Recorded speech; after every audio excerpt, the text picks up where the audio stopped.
Përshëndetje të dashur miqtë e mi, përshëndetje të nderuar ndjekës, ja ku po ritakojemi sërish me mua Tirona Lilin për të ndarë lajmet më të fundit. Dua tani të flas për Mateo Borin. Mateo Bori ka ardhur me një fotografi shumë pozitive, me një fotografi me të cilën tregon një energji shumë të mirë.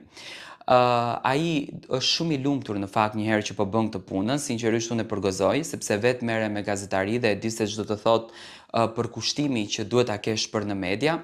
Mateo, edhe pse nuk është se kishte ndonjë përvojë të jashtëzakonshme në këtë drejtimi, nuk është se vinte nga kjo fushë, ka treguar që di të bëj për vete audiencën dhe di të bëj për vete publikun dhe të mbërthej audiencën. Domethënë duket me energji shumë të mirë, duket shumë pozitiv, duket sikur ka nisur rrugtimin e tij të bukur të medias me shumë dashuri.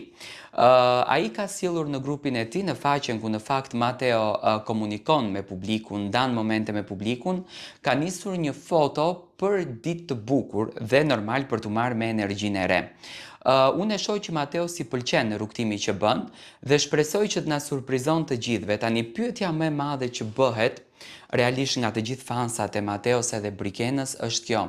Tiron si mendon? A mendon që Mateo mund ta propozon Brikenën në Top Arena? A mendon që kjo është një strategji që Ed Manushi e ka përdorur për interesat e veta, që të ngrejë namin e vet, të bëj reklamën e punës së tij? Si e shikon ti Tiron këtë? Tani, unë mendoj që Mateo dhe Brikena nuk është se e kanë bërë këtë strategji, domethënë për klikime. Ato vërtet kanë patur, apo mund të kenë patur krisje në marrëdhënie me njëri tjetrin, po kjo nuk do të thotë që marrëdhënia e tyre ka qenë një marrëdhënie e shkatruar apo ka qenë një marrëdhënie drejt përfundimit. Unë shoh një Mateo i cili akoma i troket zemra për Brikenën, akoma kërkon dashuri, ndjesi, emocion për Brikenën dhe akoma dëshiron që ta bëj për vete Brikenën.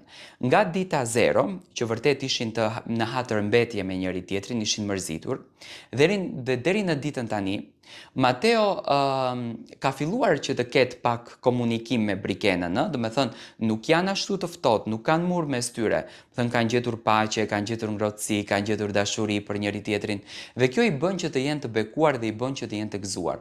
Por nga ana tjetër, unë shoh që Mateo nuk është se i merr gjërat me shpejtësi, i lë gjërat avash avash, tani kjo është analiza ime atë se çfarë unë e shoh, nuk është se është natyrë që tenton ta merr vëmendjen e Brikenës me patjetër, po shoh që Brikena dëshiron t'ja jep vëmendje me patjetër Mateos. Do të thënë Brikena nuk e ka mendjen kush është i ftuar, kush është mysafiri, çfarë thot mysafiri.